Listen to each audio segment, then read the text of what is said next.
Today I want to talk about governments. Governments are best, of course, when they lead in the interests of their people. If you think about all of the amazing things that we've achieved together, eradicating smallpox, going to the moon, agreeing the Universal Declaration of Human Rights, those are all things that have happened when governments have led and brought others, brought businesses, brought civil society along with them, working together to achieve things that have lasted and benefit all of us. And of course, governments are leading. Governments are, and the Sustainable Development Goals have given governments a new pathway through which to lead. They're doing so many things right. The Global Partnership for Sustainable Development Data, we work closely with governments who are really trying to dig into the data and the technology, to use the tools that are available now, to develop systems, to get real-time insights, real-time measurement of what is happening, and develop the right policies that are going to lead to ultimately to us achieving the Sustainable Development Goals in 2030. But of course, not everything is rosy. The Edelman Trust Barometer, that annual snapshot of how much people trust those institutions that have power in our societies, businesses, governments, the media, and so on, was released earlier this morning, and it's not good news. It does show that overall trust is still pretty low, particularly, interestingly, in richer countries. People don't trust governments, they don't trust the media, and they're fearful of the future. And I think this poses a real challenge for governments and shows how perhaps in this new digital age of digital technology, data, governments are going to have to lead slightly differently if we're going to restore that trust and actually get the benefits that all of the things that we see behind us in this room can offer. The first thing, of course, that we look to governments to do is to balance the rights of individuals within a society. If we're going to live and thrive together, we need to find ways to cooperate and trust each other and work well together as individuals. At the Global Partnership for Sustainable Development Data, we spend a lot of time worrying about how to get people visible in the data. We want everybody to be counted so that governments can design the services that can really be responsive to people's needs, particularly those who most need the government's help, and so that companies can develop products that will serve the needs of people now and again be responsive to what people need, what people can afford, and so on.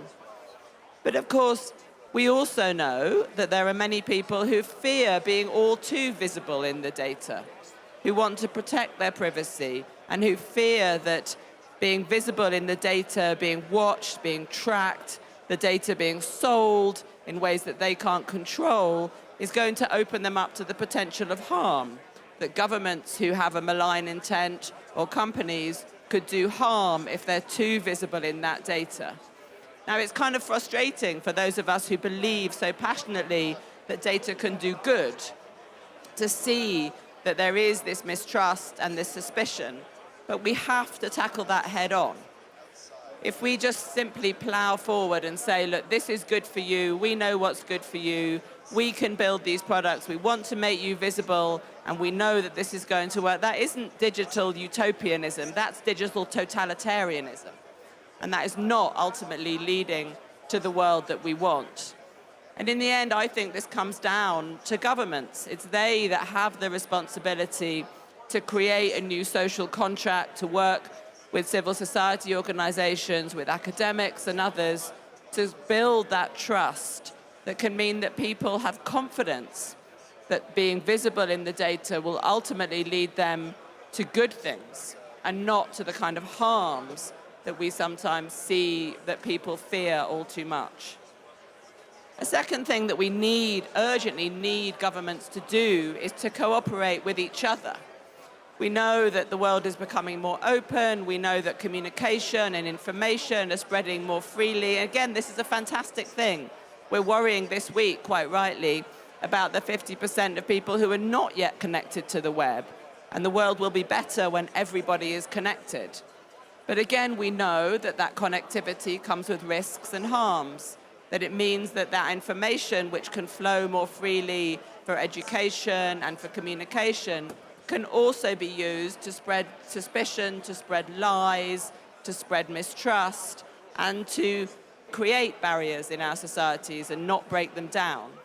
And if ever there was a job for the United Nations, it must be this: to get governments to cooperate with each other so that we can get the benefits of this globally connected societies, but be protected from some of those harms that we see all too often as we worry about the impact on our democracies and our daily lives. And the third thing that we really need governments to do is to balance risks and rewards in our societies.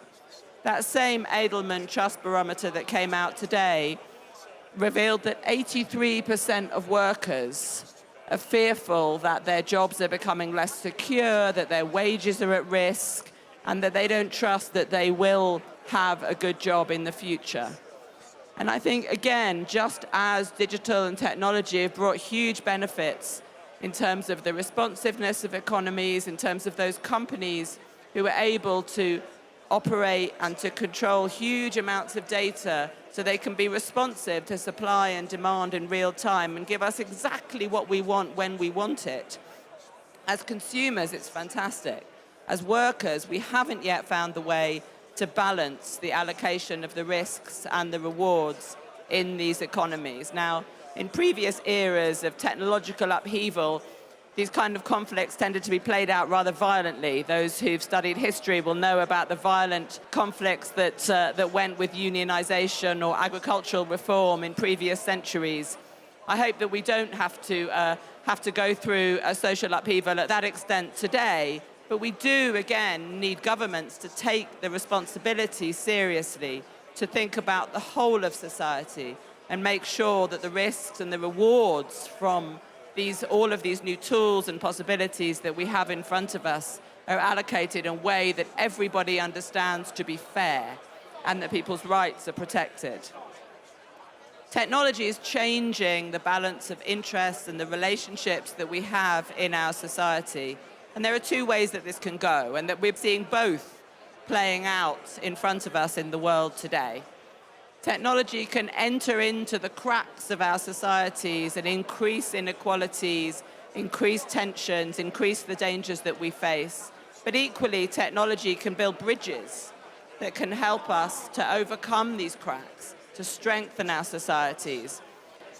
Which way we go is up, of course, to all of us, to civil society organizations, to businesses, but it's governments, ultimately, whose role is to protect the public interest and to work together to make sure that the technologies that we have in front of us are building the society that we want and not the society that all too many of us are starting to fear.